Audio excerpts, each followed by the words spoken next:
Hey, good morning, Eastern Oregon, and welcome to this November 5th version, Election Day, of EOA on AM on EOA. We're glad that you're here with us on this morning show. Here in a little bit, we'll have outgoing Union County Commissioner Donna Beverage will be with us. Glad that you're here. Don't forget that all of our stuff is available on the EOA.network. That's where you can see where all of the different locations of all of our media. Yeah. How are you, man? Second Monday. Second Monday. Yeah. Yeah. I'm still dragging a little bit from this weekend. From the weekend? I still don't have all the pictures done that I took this weekend. It's just takes time. Yeah. But yeah, it was good though. It was fun. Yeah. I don't like the weather. I always complain about it, but I gotta have something to complain No, about. yesterday was it was drizzly. We are in the midst of that drizzly fall, man. It's miserable. Yeah. It's miserable. Yeah, and in fact, last night, I think there was just a little bit of sleet. I mean, it froze just a little bit. That doesn't surprise me at all. Yeah, I know it. So I got some Election Day fun facts. Okay. In 1845, Congress decided voting day would be the first Tuesday after the first Monday in November.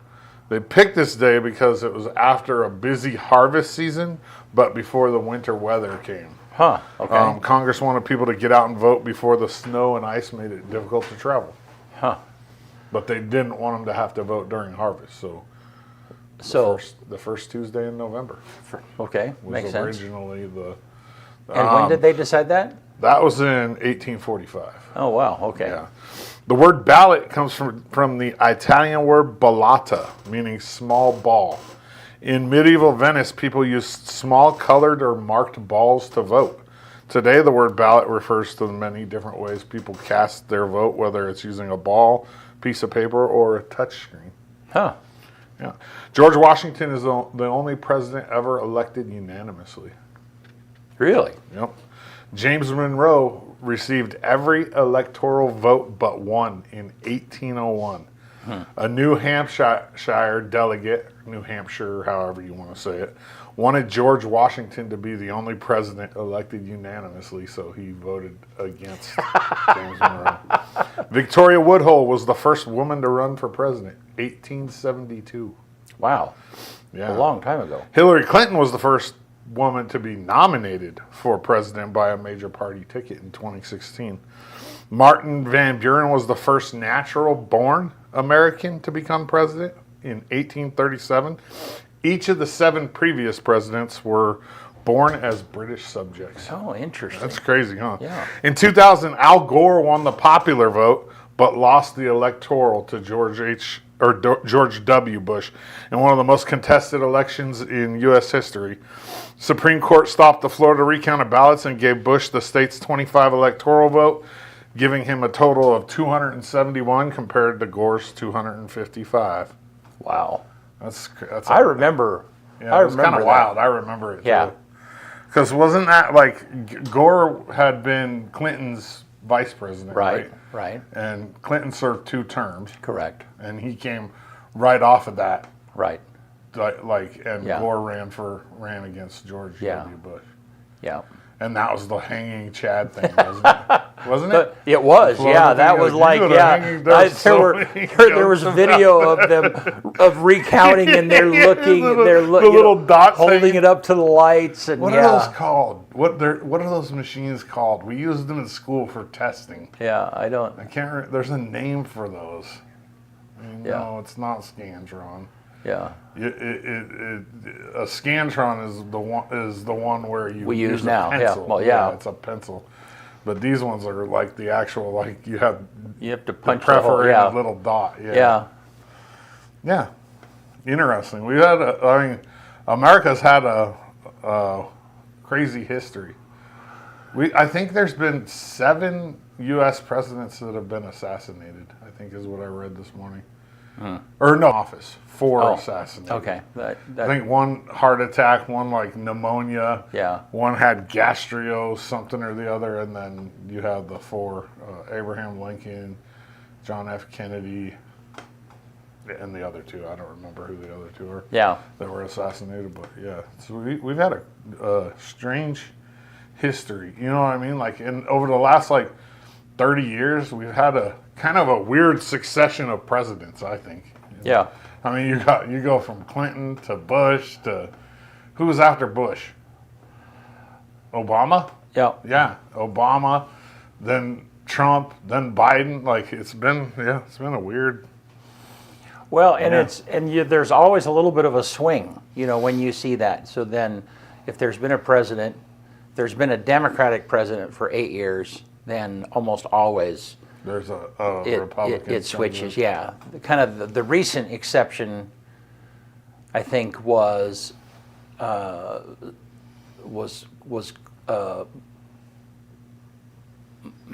Bush and Reagan. Reagan was there for 8 years. And then Bush was his vice president. Yeah.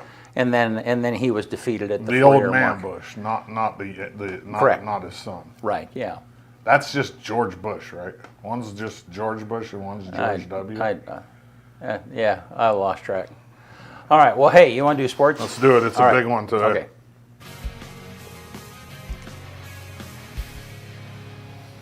And Sports Report brought to you by Northwest Furniture and Mattress. Relax in style with the Flex Steel Z-Cliner, designed for both day and night use.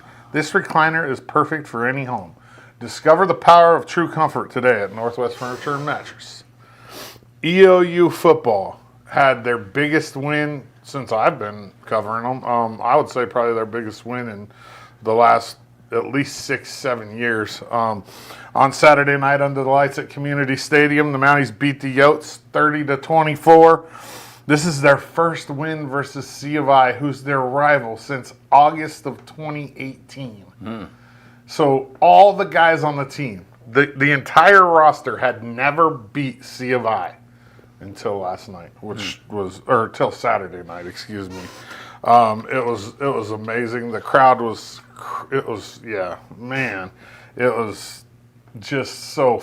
It's hard to explain the feeling, because a lot of the times you're at an EOU game and most of the stuff I hear is people bitching about the coach or about how we're not doing this right, but to see the fans actually into it, and not saying that they aren't ever into it, because they are, but the last 2 years in a row we've only had 2 wins, and right now we're sitting on 5. So it's a better year for Mountie football. They traveled to Ashland to take on number 8 Southern on Saturday, and that's a huge game. They only have 2 games left. Southern on Saturday, and then they'll have Montana Western at home the following Saturday for Senior Day. EOU women's soccer shut out Multnomah on Friday and turned around and shut out Warner Pacific on Saturday. On Saturday, they celebrated their seniors, which was cool. I got to be at that game. Here's some pictures. That's a senior right there. There's a couple seniors in that picture. And at the end of this little run of pictures, you'll see the picture of all the seniors together. And these groups of seniors at EOU right now are kind of special because I've been with them their whole career. I've been covering, the year before, and then this is my second group of students where I've been there the whole time they've been at EOU. So football is going to be hard. With the strong finish, the ladies ended up in 3rd place in the CCC, and they'll be the 3 seed in the CCC tournament, which will be played November 10th through the 14th in Medford. EOU men's soccer beat Multnomah 3-2 on Friday, and then they turned around and lost to Warner Pack 3-0 on Saturday, which was their senior day as well. The men finished 4th in the CCC, and they'll be the 4 seed in the CCC tournament, which is at the same time and the same place. They have a big soccer complex in Medford where they do the CCC tournament. I think this is the first year that they're doing it there, but the last picture here is all the seniors right there, and same thing. I've been with those guys the whole time they've been here. So, it was kind of an emotional weekend for me, too. Let's see here. EOU men's wrestling had 2 duels on Saturday. They lost to Providence 22-15 and beat Arizona Christian 30-12. They also had 6 wrestlers place in the Mountaineer Open on Sunday. So, I mean, it's a pretty good start. Providence is a top 10 team, so 22-15 is not a bad loss. 7 points in wrestling is not a lot. 4 Mounties were named Player of the Week, including a sweep for EOU football. Quincy Glasper was named Frontier Conference Offensive Player of the Week for the 2nd time this year. Blaine Shaw was named Defensive Player of the Week. And then Tanner Shattuck, who was 4 for 4 on field goals and hit 2 in the 4th quarter to seal the deal, was named Special Teams Player of the Week, which was, I mean, it was so cool. Riley Shield from EOU Women's Soccer was the CCC Defender of the Week for her perfect weekend. I mean, she didn't give up a goal. They had 2 shutouts, and she had 7 saves, and she's the backup goalie. Wow. I mean, yeah, and she came in and did her job, and well-deserved. Blaine Shaw recorded 19 tackles and had 2 fumble recoveries and was named the NAIA National Defensive Player of the Week as well, which he's a LeGrand boy. We've been with him through state championship all the way through college, and this is his senior year, and they finally beat C of I, and he was National Defender of the Week. That's just glorious right there. LHS football lost the heartbreaker to Pendleton on Friday night to finish 3rd in Special District 5. They go to Philomath on Friday for a first-round playoff game that kicks off at 7 p.m. Pendleton will host Mazama on Friday as well.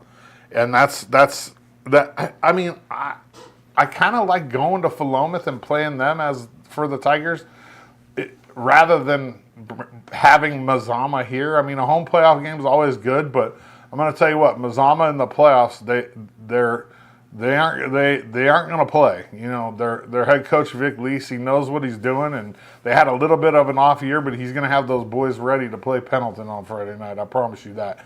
So I think LeGrand's better bet is this road game to Philomath to take on them on the road. I really do. Special District 5 champ Crook County hosts Tillamook on Friday in their first-round playoff game. LHS volleyball lost to Marshfield 3-1 in a first-round playoff game, ending their season on Saturday.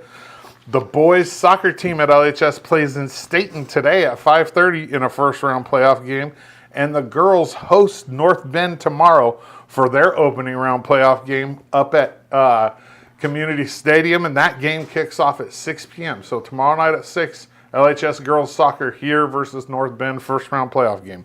Football playoffs around the valley. Cove hosts Camas Valley this Friday at 5 p.m. in the first round of the 1A 8-man playoffs. Powder Valley goes to Doofer for a Saturday first-round game that kicks off at 1 p.m. And Union hosts Lyle on Friday night at 7. And a sports report brought to you by Northwest Furniture and Mattress, Big Red Rocking Chair on Elm, off Adams in LeGrand. All right. Good stuff, man. Yeah, big weekend. Yeah. Fun weekend. Yeah. So the Pendleton game, that's not a home game, though, right? For them, yeah, it is. It is, yeah. okay. They have Mazama at home. Okay. So Crook County got a home playoff game, Pendleton, and then we go on the road because because of the way the rankings ended up. Yeah. But Philomath got 3rd place in their district, too. So it's a 3rd-place team playing a 3rd-place team there. And I like that better than having Mazama come here. I really do. Yeah. I mean, Mazama's always tough, especially in the playoffs. Yeah. All righty. Yeah. Let's look outside. And all right, so let's look at the weather graphic. 43 degrees is the high today. 93% chance. Yeah, I think it's going to rain today. 93% chance, yeah. And then, so then Wednesday and Thursday, sunny. Friday, partly sunny, but still around the same temperature. Yeah, 45, it's gonna warm 50, up, though. 51. I mean, yeah. So, still gonna and then the weekend's going to be drizzly. So, big surprise. Yeah, just how it is. So next few nights though, it's going to drop below freezing. Yeah. So yeah, winter is on its way. Yep. And so the trees are, man, we have these big trees in our yard, Yeah. and it just dumps leaves. I mean, it's just this massive You amount. need a super blower and just blow them. Well, and right now they're wet. I mean, they've been wet the last several days, so you can't even blow them. You It's can't just even mow them either and mulch them because they're No, so wet, probably. So anyhow, just kind of is what it is. Yeah. I have one of those. I have a zero-turn mower, and it has a blower on it, so it blows the, kind of like has a booster so that it grinds stuff up and blows it in the bag. And then I have this gigantic bag that actually drags behind the mower. It's so funny because it looks like a big burrito full of leaves when I'm dragging it around. Yeah, but it works pretty well. So anyhow, Nice. all right. Well, hey, outgoing Union County Commissioner. This is probably her last time with us. Donna Beverage will be with us tonight or right now, and right after we get back. We'll be back in a minute. Welcome to Creating Memories for Disabled Children at beautiful Wallowa Lake, Oregon. Over the years, we have offered families of children with disabilities a free vacation at our beautiful camp properties. These getaways are a respite for families who often deal with an increased amount of emotional stress, financial hardships, and isolation. At Creating Memories, these families are able to relax in the knowledge that their child is loved and that their efforts are seen. Since 2018, we have completed a cabin renovation every 2 years, continually increasing our capacity to serve. We have fully renovated 3 cabins to become fully accessible lodging for families, including full kitchens and wheelchair-accessible bathrooms.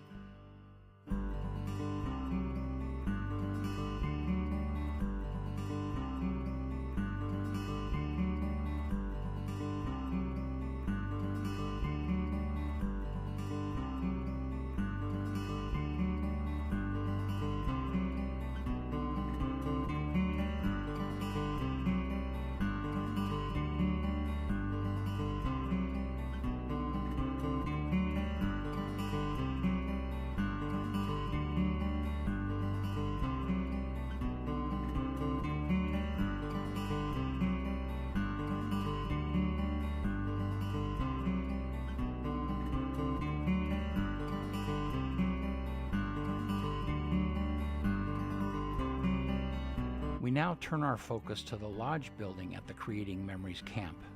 Our vision for the lodge includes gatherings, networking, education, connections, community, and fellowship. We want it to be a place for families to share their struggles and joys, their needs and their knowledge, their setbacks and their celebrations.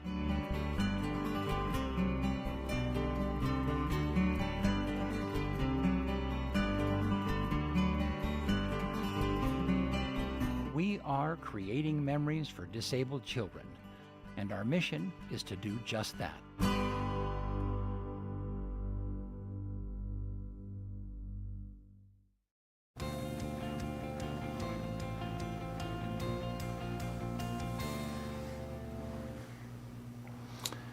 All right, we're back with Union County Commissioner Donna Beverage. I saw a little bit of a sigh there, a little bit of a Getting close to being done with this job anyway. Yeah. And so now it's just back to your other full-time job of farming and grandmaing. Yeah, and still volunteering. Yeah, because you're real involved in Union, the city of Union life. Yeah. Yep. On the president of the chamber, and then on the board of directors for the community center in Union. And so yeah, I'll still keep involved. I'm also running for Union County Chamber to be on that too. We'll see how that turns out. Yeah. And, I just care about the area, so. Yeah. Yeah. Well, and that's admirable. Was there a point in your life where you decided to get involved? Or have you always been involved in volunteering on boards and stuff?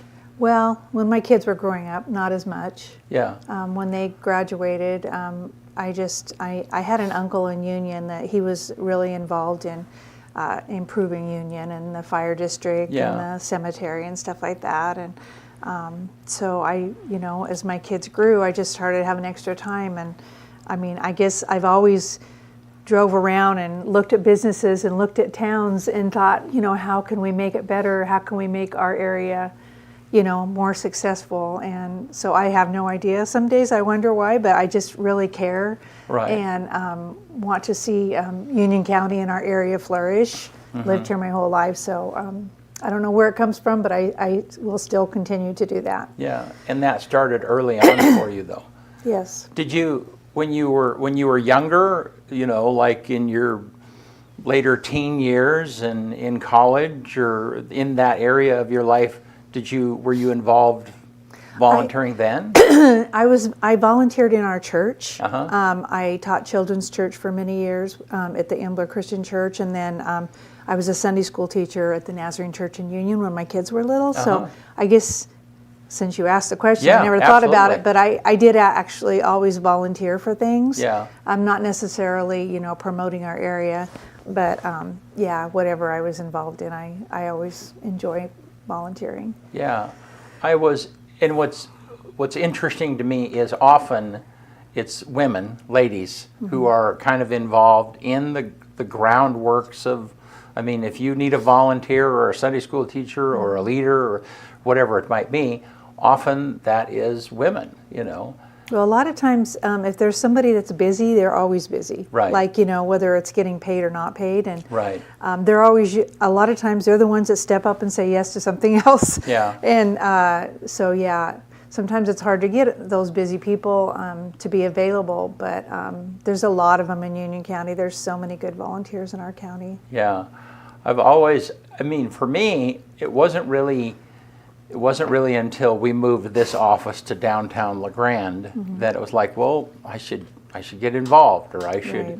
So it didn't really even occur to me that. Before that, yeah. Yeah, and I think that part of it is I wasn't convinced that me being involved would make a difference. Oh, you know what I okay. mean? It was Right. like, and certainly when I served on the Chamber of Commerce Board, I was on. In fact, I think you might have been. Yeah, we were. I was on it you were earlier. the commissioner Yeah. representative when I was on that board. I think. I could have been, yeah. Yeah.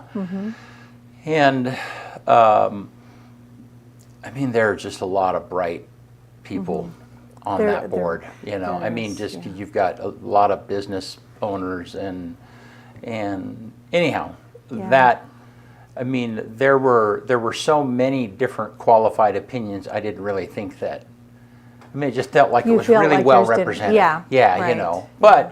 But I did feel like the LeGrand Main Street needed, they needed leadership to be involved in their boards and stuff. And so, Yeah, so good for you. Yeah. You still volunteer. well, yeah, and it shows you that, and I tell this to people all the time, that you can, especially in our area, you can make a difference. You can go to the school board meetings, and you can go to the commissioner meetings. You guys have one on Wednesday and Tomorrow. Yeah, and you speaking up and making your voice being known makes a difference. Yeah, it definitely does. Yeah, and in fact, most of the time, and you know this, most of the time when you have a commissioner meeting or a meeting, whatever it is, you don't have public comment. You'll have. We have public comment at every meeting. Anybody. Right, but Yeah. but most Oh, of a the lot time of times the public does not Gotcha. participate. Yes. yeah. Right. A lot of times they don't. Right, they always have an opportunity. Right. But sometimes no one has a right, comment. Yeah. right, yeah. Sometimes until after the fact. You guys did Right. what? Yeah. Yeah. Part of the life of public service. Yeah, that's right. Well, so how are you feeling about all of this? Definitely mixed feelings. You kind of forget. 8 years went by very fast. Yeah. You kind of forget. On Facebook, the memories will pop up. And a couple of nights ago, my memories from 8 years ago came up where I had written a letter to the editor about why people should vote for me. And reread that and just made me realize, how quickly time goes. Yeah. When I first became a commissioner, the Baum Industrial Park was empty. They had been putting utilities into it, and but there were no businesses there yet. And I remember one of the road wasn't paved; it was a gravel road, and so I worked with Brian McDowell, who had just started also from Business Oregon, and we went out and we talked to the businesses that were adjoining the new Baum Industrial Park that we had started, and got letters of support from them wanting pavement. For example, one business, they paint trucks out there. Well, as soon as a truck got a brand new paint job, it had to go down a gravel road, and it could be chipped on the way out. And so working with Brian, we had both just started our jobs and took ODOT out there and was able to get a grant. We had money left over from the project when they had put in the utilities, so there was some money left that we could use as match, and we were able to get a grant. And I remember at first a few people said, well, that's like the highway to nowhere, kind of like you've heard of the bridge to nowhere, right? But by talking to these businesses, I understood that they were more likely to want to be out there if they had pavement. Right. And so we were able to successfully get that paved, and now the business park is almost full. We have only one lot left. And that was 60 acres that we started with. And so, you know, that was just 8 years ago. And so I have that map on my wall, and as we sell a lot and a business opens and hires new people for our county, then I'll, mark it with a little tag. And, that makes you feel good when you worked hard and you see that that's filling up. And then when I became a commissioner, I had a lot of people come to me and say, we're an existing business and we need help to either maintain who we are or expand even a small amount. And everybody just wants a big new business coming in, right? And so I made a goal to make sure that we could retain the businesses we had and help expand if they needed it. And so that's been my goal the whole time, and my passion. And there's been many businesses that have been able to do that. In a small county of 26,000 people, 2 new jobs, 4 new jobs, those are important. Right. We're not looking for this big company to come in for a few reasons. There wouldn't be housing, we wouldn't have enough workers for them, that kind of thing. So let's make sure we take care of who we are and what we have and help make them successful. So that's been really one of my passions the whole time, and will continue to be even after I'm not a commissioner. Yeah. Well, I think that's the low-hanging fruit of the thing, is taking care of the businesses that we have, taking care of the employers that we have, and continuing to remove the obstacles for them to be healthy and stay in business, And so, but I don't know that it was low-hanging fruit. It's there's a lot of obstacles on it. No, but I'm not talking about the business park. I'm talking about like just the health. I mean, there's a lot of times when people will get so concentrated on hey, let's get something new, new, and let's. But the very first thing is well, yes, let's work on that also. But we got to make sure that, because Oregon has increasingly been an unfriendly place to do business. Yeah, and so then how can we help those people be healthy? I think of, Grand Round Hospital and EOU and huge employers in our area. Now that's not necessarily county business, but the point is we've got to help just continue to make them healthy and help them be healthy. Well, and Brant, about this because you helped me with it. But another thing that I learned 8 years ago when I came is that we had a lot of help for businesses, but nobody knew what we had. Right. And none of those entities knew what the other ones had to offer. Right. Yeah. And so I put together a business summit and brought all those entities together, and then I also put together a master page with all of how to get a hold of all those people. Yeah. And then we had a event at the Armory, and people gave presentations.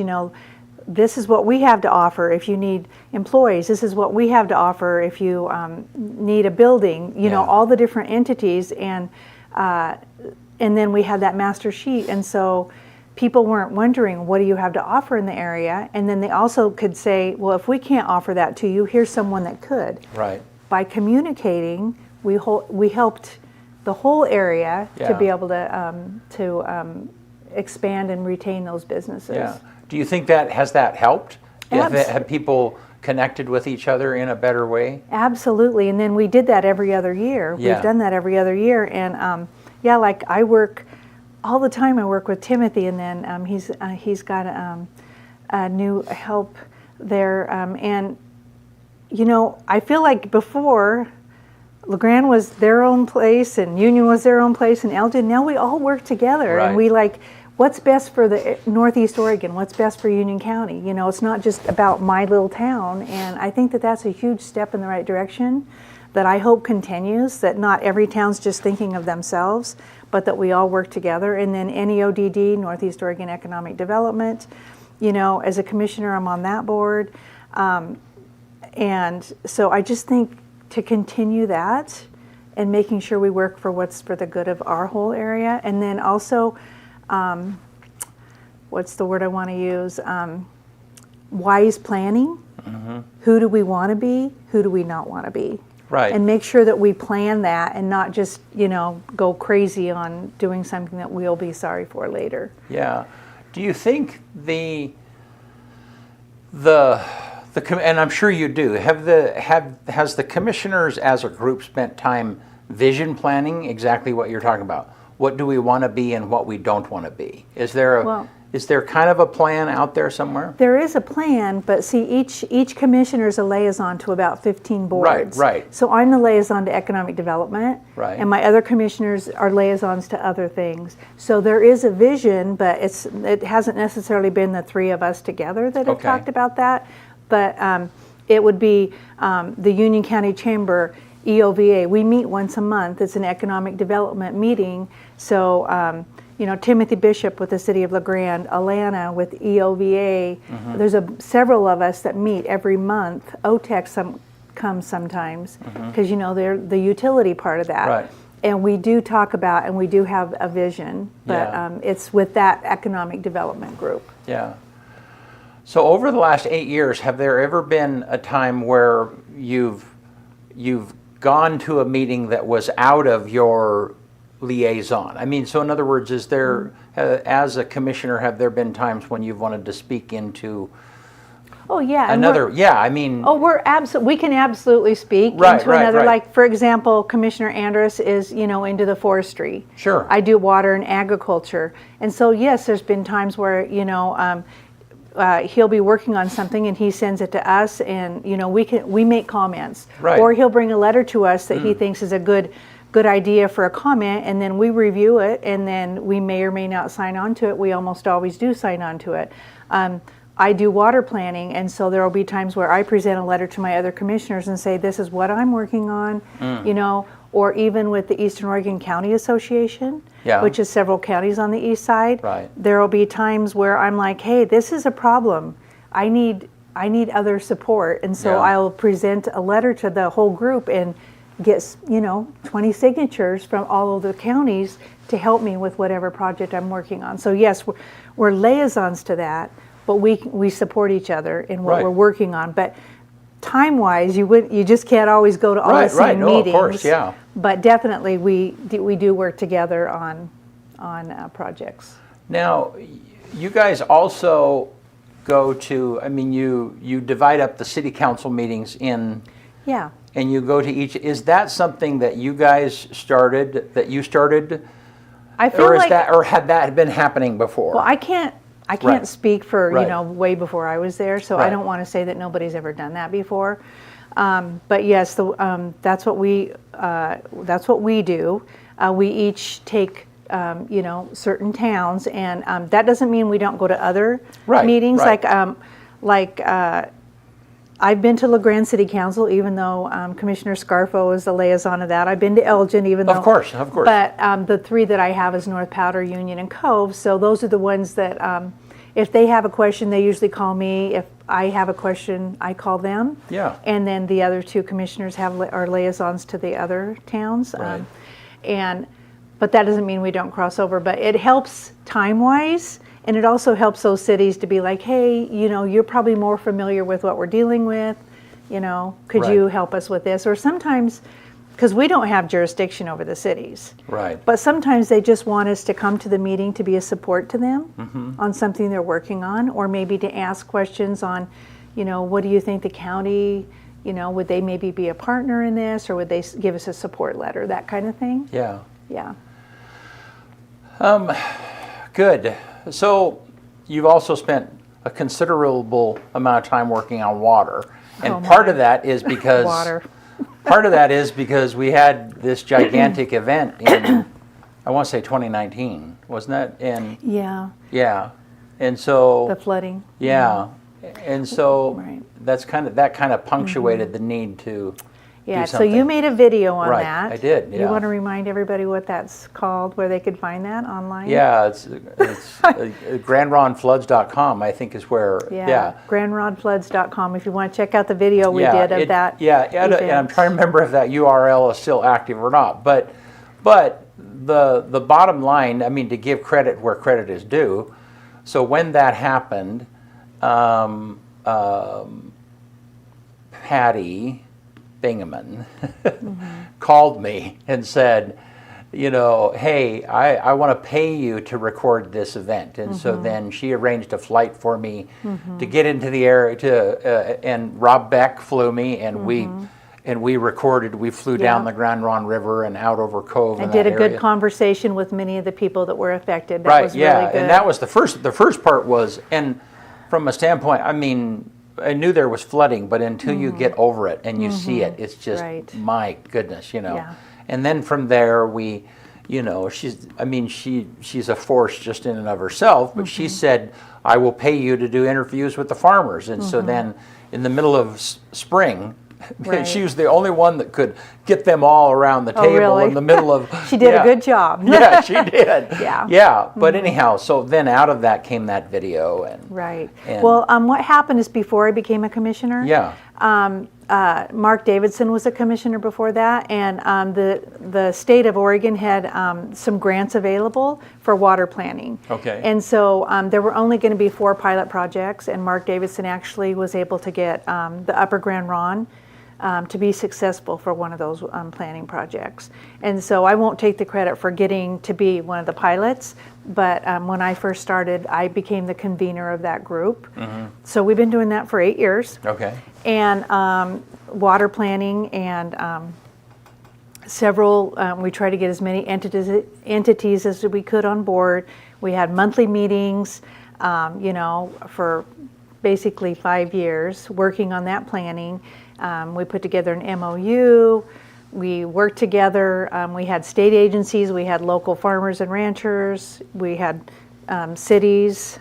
We had fisheries. So we wanted to make sure that we represented all water users.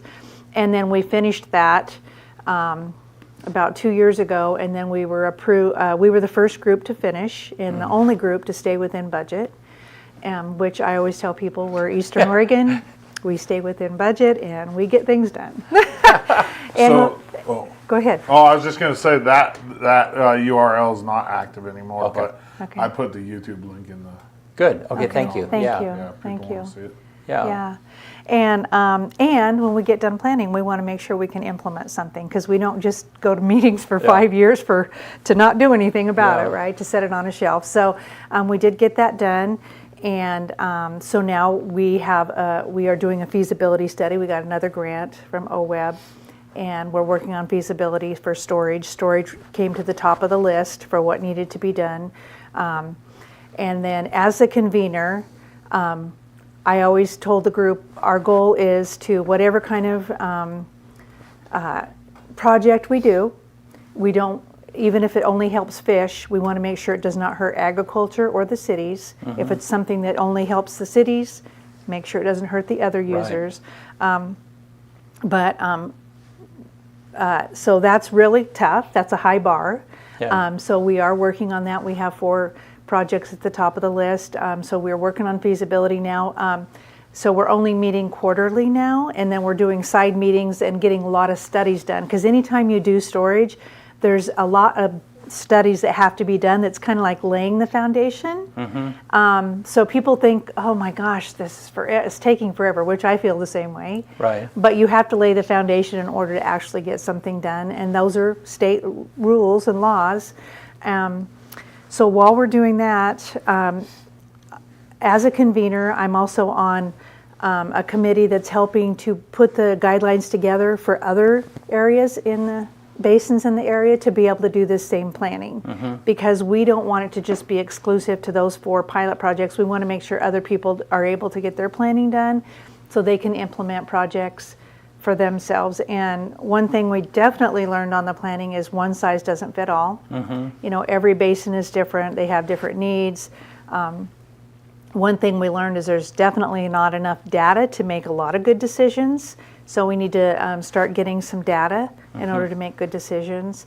And then a couple of years, maybe about 3 years ago, one thing that I noticed is that state agencies did not know what the other state agencies were doing. Like each of them have data, right? But when we went to find data, nobody knew what somebody else had, and it could be double data, or it could be that nobody had it. Right. And so I'm on a team with the state now where we're putting together, it's called an Oregon Water Portal, and we're hoping to have one place where each agency puts their data so that somebody can go to one place and find all that data. And so that we're not wasting money and doubling up, or, you know, finding out where our gaps are. Yeah. And so I meet with a group from the state of Oregon regularly, and to me, that would be a huge, huge win as a commissioner, if we can get that portal put together where all that information is in one place. And in fact, Representative Helm and my mind just went blank, sorry. A couple of representatives from Oregon are putting together, it's on the list of legislation that's coming up. And so hopefully that is something we can move forward in the next legislative event that's coming up.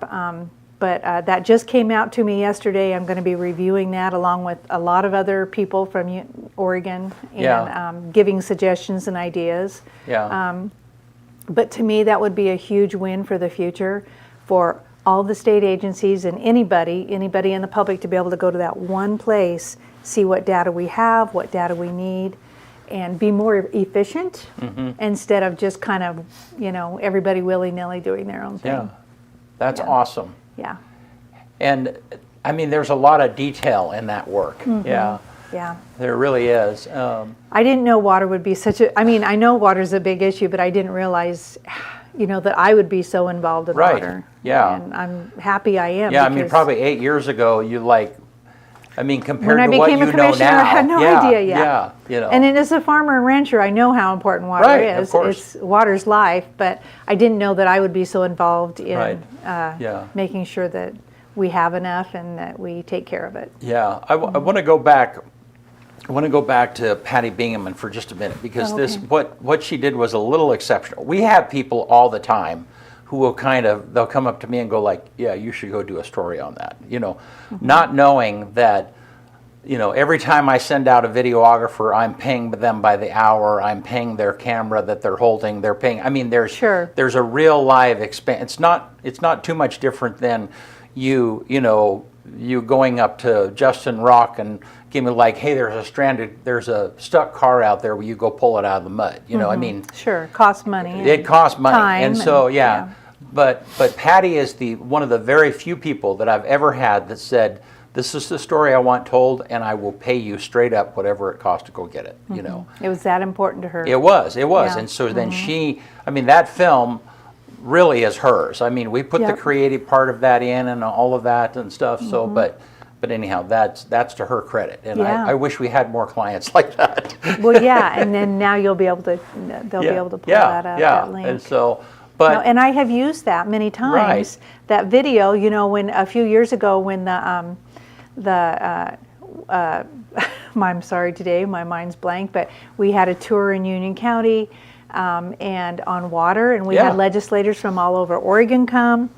and we were able to use that video on the tour. The Women's Economic Summit. Yeah. Yeah, right? because they didn't flood that year. Right. So it was kind of hard to explain to people what had happened. And so we did do a tour of the area, but then we were able, people could pull that up on their phone and they could see, the Women's Economic Summit.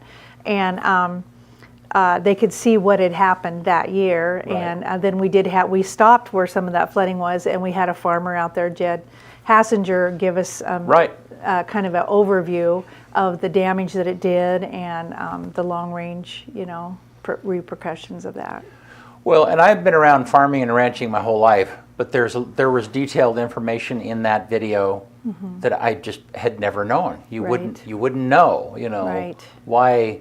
Anyhow, it was just very interesting. It was very good, yeah. And so another thing I think of as a commissioner when I first came, Buffalo Peak Golf Course. Right, yeah. Right? And that was a big issue, one way or the other. Yeah, why do we own a golf course? Why do we own a golf course? And are we going to keep it? And it's costing us money. And just, and so I had a public meeting when I first started, because I'm not a golfer, and said, hey, let the public tell me about this golf course. Yeah. And 70 people showed up and said, this is very, very important to Union County. I live here because when I get off work, I can go golfing, or I'm retired and I want to go golfing. I had business owners say, I can't hire a manager if he doesn't have something to do when he gets off work. And he loves, and that golf course is one of those things. Yeah. And so was able to work with Business Oregon. We had an escalating interest rate to get that to a fixed interest rate. We went from 2 managers to 1 manager, which saved us a lot of money, and we realized it's an amenity. It's like the LeGrand Library and the swimming pool in LeGrand. It's an amenity for our county, so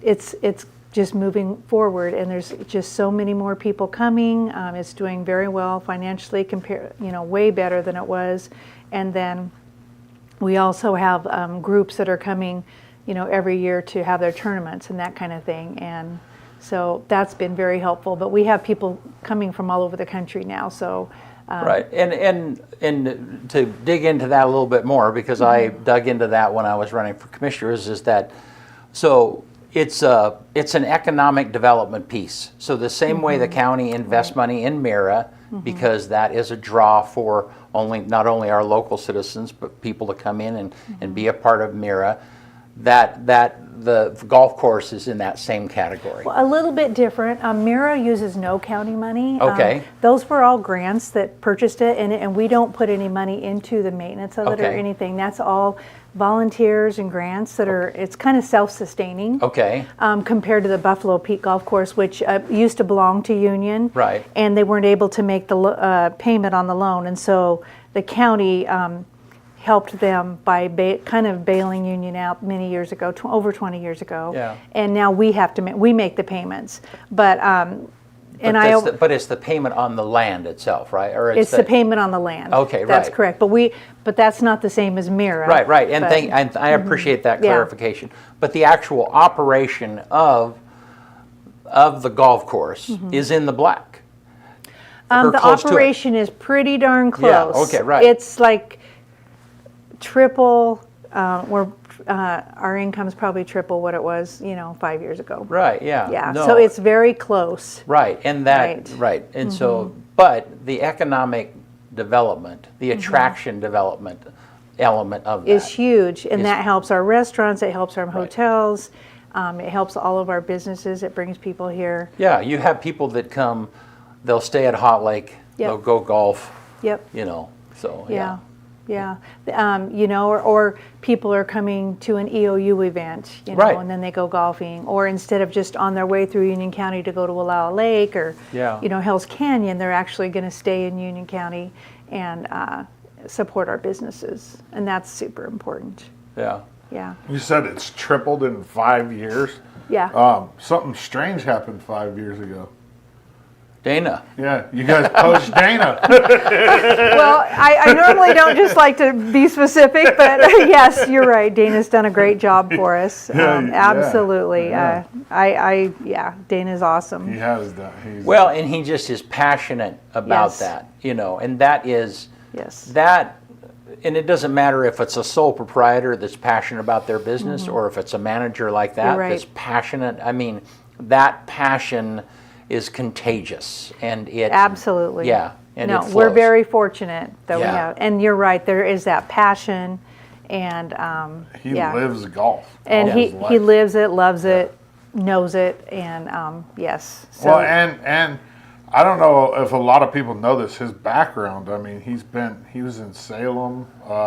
He's been a PGA professional for 25 years, I think, or something like that. Yeah. So like his network in Oregon, especially of golfers, right, and people he knows to work with. Yeah, he knows everybody in the game, and that was probably the best decision that they made, was to get him out there. I had because never he met had Dana all before these that, by the connections. way. Never met the guy till he applied for the job. Yeah. And I had no idea who he was, but we've been very fortunate. Yeah. Yeah. Well, a comment. Isaac Ensko says, "I know it might be biased, but Donna Beverage is my favorite commissioner." It must either be his birthday or he's my in trouble grandson. with you. He's I my know who he is. grandson. Yeah, I That's know. why he can say that. Yeah, It's but okay. I think he's trying to get some Oh, brownie yeah. points right there. Good point. Thank you, Isaac. Christmas is coming up. You know, That's right. Yeah. Yeah. Well, yeah. So today's election day. Yeah. So tonight we'll probably find out who gets my spot as commissioner. In some ways, it feels kind of good because whoever gets my spot, I will be able to fill them in on some things I'm working on, Yeah. and have all these files, and I can, if they have questions, they're going to be right there. Right. They're not going to go in cold turkey like I did, like Right. an empty office. So I'm going to, I'll have time to fill them in before they're sworn in, which is the first week of January. How does that work though? They don't start getting paid to do the job. No, not till January. Right. Well, if they don't want to learn, I guess Right. I don't have to tell them. But if they want, but even then, in January, it'll all be there. I'm going to leave my office to where you can pull things, find things, water issues, the history of the golf course, all of that. It's just going to be all right. Well, I mean, a smart person would go beforehand and try to learn. Right. But either way, they're going to have a lot of the background. Right. Yeah.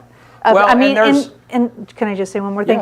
Yeah. The three commissioners get together in January, and they may change liaisons a little bit. I have no idea, but every year in January, the three commissioners get together and choose who's going to liaison to what. So we can't always assume it'll be exactly the same, but Yeah. in most cases, it's pretty close. well, and there's a lot to learn, Right. because neither one of the candidates have ever been a commissioner before, and so there's a lot to figure out. But then neither was I. So Yeah, I'm right. just saying, you don't have, it's okay. As long as you're willing to learn and listen, you'll do fine. Isn't Yeah. that generally the case with almost everybody? Pretty Scarfo much. wasn't a commissioner before he became Right. a commissioner. Yeah. Yeah, most people Paul, aren't. Yeah. I Right. think it's just like. Yeah. And then you've only ever usually been a commissioner for one term if you're a returner, because we only allow Mm-hmm. 2 here. Well, this is the first time. I'm the first person that's ever termed out. Oh, you are? They just put the term limits in the year I ran. It was the Oh, first okay. time that they had put term limits in. So yeah. there was people that did it for. So well, yeah. So I've heard that could be challenged by. There are some counties where those term limits have been challenged by people. Is that? You've chosen not to do that. Right. The reason I chose is because that's what the voters asked for. Right. And I did not want to challenge my But voters.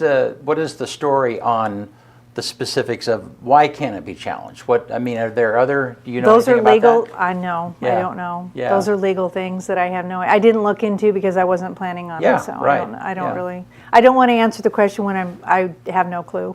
No, well, I did. Yeah. Yeah, I don't, and I haven't known who to ask about that. Right. So Yeah.